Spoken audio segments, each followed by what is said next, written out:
Debate general, tema 23. El ordenamiento jurídico administrativo, el reglamento, concepto y clases, la potestad reglamentaria, el procedimiento de elaboración, límites, el control de la potestad reglamentaria. Bueno, pues vamos a empezar hablando del control jurídico administrativo, y es que la característica fundamental de un Estado de Derecho radica en el sometimiento del propio Estado a la ley, que es el principio que proclama nuestra Constitución española en su artículo primero, que dice que España se constituye en un Estado social y democrático de derecho, que propugna como valores superiores de su ordenamiento jurídico la libertad, justicia, igualdad y el pluralismo político. El Estado de Derecho nace de las innovaciones de la Revolución Francesa de 1789, pasando a la Administración a corresponderle el derecho emanado del Parlamento y estando sometida a las decisiones del Poder Judicial, que tutelaría así los derechos de los particulares. Sin embargo, la Administración se va a someter no solo al derecho emanado del Parlamento, sino al que ella misma crea por vía reglamentaria. Surgen dos sistemas a lo largo de la historia que caben mencionar. El anglosajón, que es el rule of law, por el que impera la ley y la administración queda sometida al derecho civil y a los tribunales ordinarios. El otro sistema es el continental o régimen de derecho administrativo, que es por el que somete la administración a un derecho especial, que es el derecho administrativo, y a unos tribunales especiales creados a tal efecto. Bajo estas premisas, el señor García Trevijano define el derecho administrativo como un conjunto de normas y principios referibles a la administración que tiene por objeto el estudio y la regulación de la administración pública con todas las funciones que desarrolla y accesoriamente el estudio de las funciones administrativas de los demás poderes del Estado. Ahora, el reglamento, concepto y clases. Bueno, pues el concepto de reglamento es que el reglamento consiste en una fuente típica de derecho administrativo, siendo la más numerosa en este ámbito y con una importancia casi tan elevada como la ley. Y entonces se define como toda disposición jurídica de carácter general dictada por la administración pública y con valor subordinado a la ley. Y lo desglosamos de la siguiente forma en estas características, y es que el reglamento es una disposición normativa, entraña obligatoriedad y generalidad. Además, han de emanar o proceder del Poder Ejecutivo, y los órganos que los dicten lo han de hacer en el ejercicio de una competencia que le es propia. Pueden aparecer revestidos de distintas formas, como Real Decreto, órdenes ministeriales, instrucciones, etc., y son normas que suelen complementar a la ley sin poder derogarla. Por tanto, constituye una norma secundaria subalterna inferior y complementaria a la ley, que emanan de la Administración. En la Ley de Procedimiento Administrativo Común de las Administraciones Públicas 39/2015 se enuncian los principios de legalidad, jerarquía, publicidad e inderogabilidad singular del reglamento. Sus clases será, según la administración de la que emanan, la forma en la que adoptan, su relación con la ley, su contenido. Entonces, según la administración de la que emanan, pueden ser reglamentos estatales, autonómicos, locales e institucionales. Según la forma que adoptan, como hemos dicho, pueden ser Real Decreto, si son dictados por el Consejo de Ministros. Pueden ser órdenes ministeriales, cuando provienen de un ministro. Pueden ser instrucciones, circulares y resoluciones, cuando provienen de órganos inferiores al ministro. Los reglamentos de las comunidades autónomas pueden ser emitidos por el Consejo de Gobierno, como los decretos, por los consejeros o las órdenes por los órganos inferiores, e incluso las instrucciones y circulares y resoluciones. Entonces tenemos esos reglamentos por el Consejo de Gobierno, decretos por los consejeros, órdenes por los órganos inferiores y también instrucciones circulares y resoluciones. Luego, los reglamentos de las entidades locales revisten tres formas: ordenanzas de aplicación general, reglamentos de organización interna y bandos del alcalde, que para mostrar la voluntad del alcalde. Luego, según la relación con la ley, pueden ser ejecutivos, que son para desarrollar y ejecutar el contenido de una ley formal, independientes, que no desarrollan los preceptos de una ley, sino que se utilizan para regular situaciones que a la administración le interesa configurar en ausencia de ley, y de necesidad, que son los que revisten urgencia y necesidad y son excepcionales. Luego, según el contenido, tenemos los de organización, que son internos y están dirigidos a las personas vinculadas a la administración, y los de relación, que son externos e inciden directamente sobre la administración general. La distinción entre figuras similares. Bueno, cabe destacar la diferencia entre los reglamentos y los actos administrativos, y es que el reglamento se concibe como un acto de administración, pero no un acto administrativo en sí mismo, ya que no expresa la función ejecutiva, sino la normativa de la administración. Por tanto, se diferencia del acto administrativo de forma que el reglamento forma parte del ordenamiento jurídico, en tanto que el acto es producido en el seno del ordenamiento como aplicación del mismo. Entonces, el reglamento es parte del ordenamiento, el acto es una forma de ejecutarlo. La condición especial de eficacia del reglamento es la publicación, mientras que los actos es la notificación.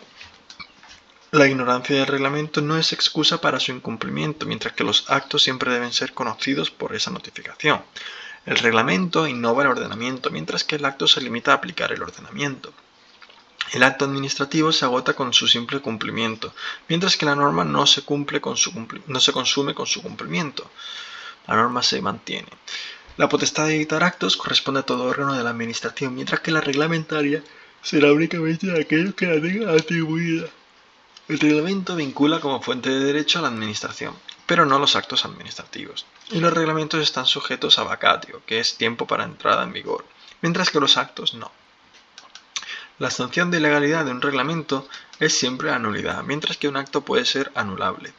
El reglamento es libremente revocable por la administración y en el caso de los actos no pueden ser anulados salvo concurrencia de una causa de anulabilidad o nulidad.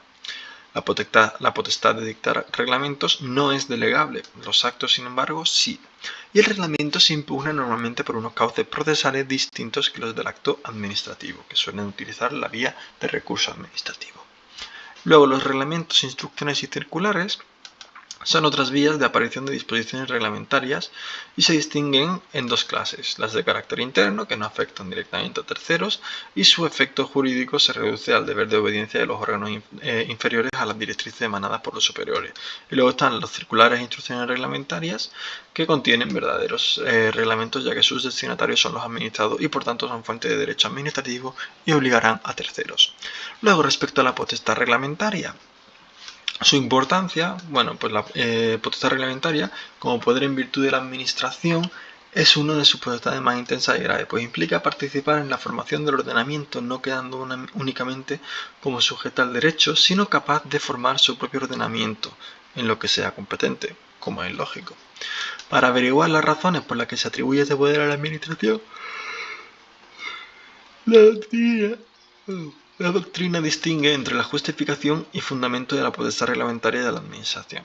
La justificación se centra en la razón técnica, política, social que está en su base, y el fundamento en el principio de derecho que legitima su potestad. Respecto a la justificación de la potestad reglamentaria, bueno, la composición política y no técnica de las cámaras legislativas conlleva que no sean las más adecuadas para confeccionar reglamentos. La gran movilidad de las normas administrativas requiere que no se sometan a las rígidas formalidades expresadas en la ley o exigidas por la ley. Luego, la amplia esfera discrecional del Poder Ejecutivo recomienda que se autolimite por medio de reglamentos. Y por último, la necesidad de atribuir determinadas materias al Poder Ejecutivo para que las regule reglamentariamente, ya que el legislador no lo puede prever todo. Luego, el fundamento de la potestad reglamentaria, bueno, en el título jurídico en virtud del cual la administración puede dictar reglamentos es por la delegación del poder legislativo en los poderes propios de la administración.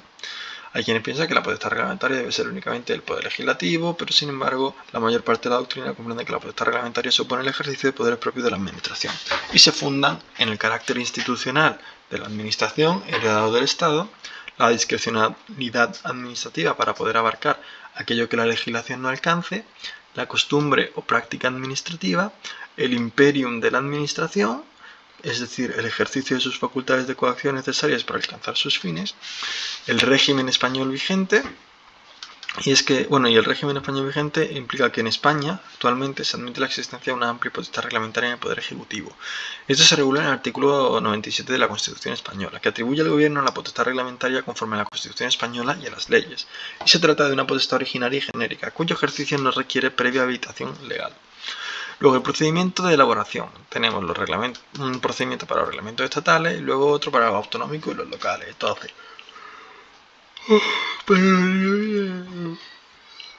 Para los reglamentos estatales, el procedimiento de elaboración de los reglamentos por parte de la Administración General del Estado está contenido fundamentalmente en la Ley de Régimen Jurídico del Sector Público y en la Ley 50/1997 del Gobierno, según las cuales los reglamentos se ordenarán de la siguiente forma jerárquica, y es primero los reales decretos del presidente de Gobierno, Consejo de Ministros, y luego las órdenes ministeriales.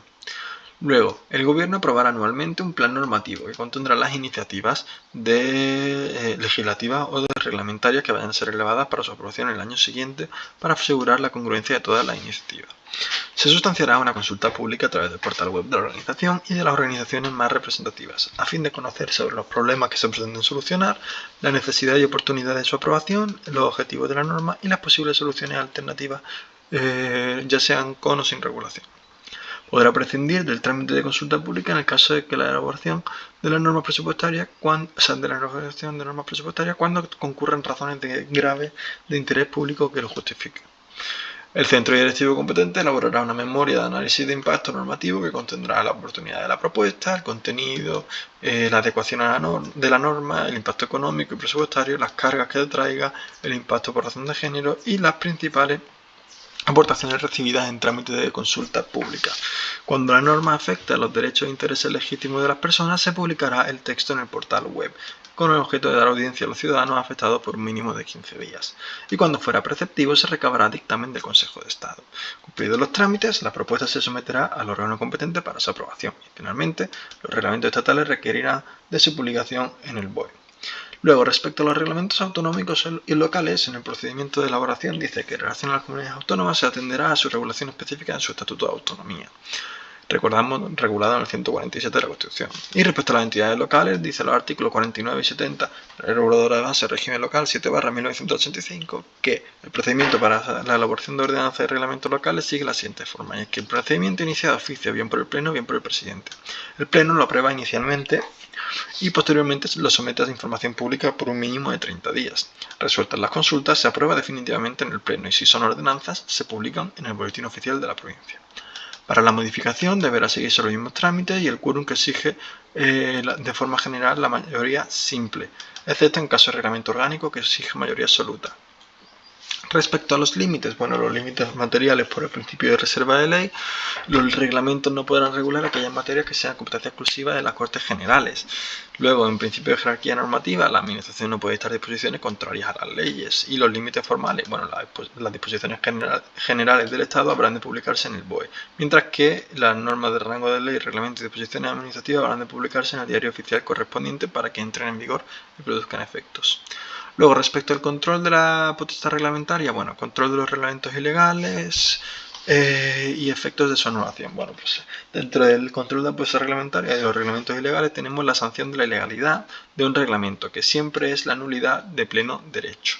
Así se recoge en el artículo 47.2 de la Ley de Procedimiento Administrativo Común 39/2015, que dice que serán nulas de pleno derecho las disposiciones administrativas que vulneren la Constitución española, las leyes u otras disposiciones de rango superior, las que regulen materias reservadas a la ley y las que establezcan la retroactividad de normas sancionadoras no favorables. Entonces, presumiendo un reglamento ilegal, existen los siguientes medios de defensa. Y son por vía administrativa, por contencioso administrativa, por una técnica general de inaplicación procesal, por revisión de oficio o por vía penal. Entonces, a través de la vía administrativa, la Ley de Procedimiento Administrativo Común de la Administración Pública dice que contra las disposiciones administrativas de carácter general no cabrá recurso en vía administrativa. Ahora bien, los recursos contra un acto que se funden únicamente en la nulidad de alguna disposición de carácter general podrán interponerse directamente ante el órgano que dictó dicha disposición. Luego, la vía contencioso administrativa dice que la ley reguladora de jurisdicción contencioso administrativa podrá ser impugnadas directamente ante la jurisdicción contencioso administrativa. Luego, la técnica general de inaplicación, los jueces y tribunales no aplicarán los reglamentos contrarios a la Constitución y al principio de jerarquía normativa. Luego, respecto a la revisión de oficio, las administraciones públicas podrán declarar la nulidad de las disposiciones administrativas en los supuestos del artículo 47.2 de la LPACAP que vulneren la Constitución u otras disposiciones legales o disposiciones.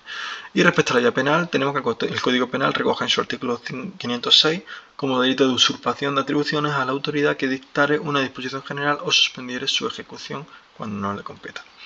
Y los efectos de su anulación, en caso de que un reglamento se declare no conforme al derecho, se anulará total o parcialmente. La anulación producirá efectos para todas las personas afectadas.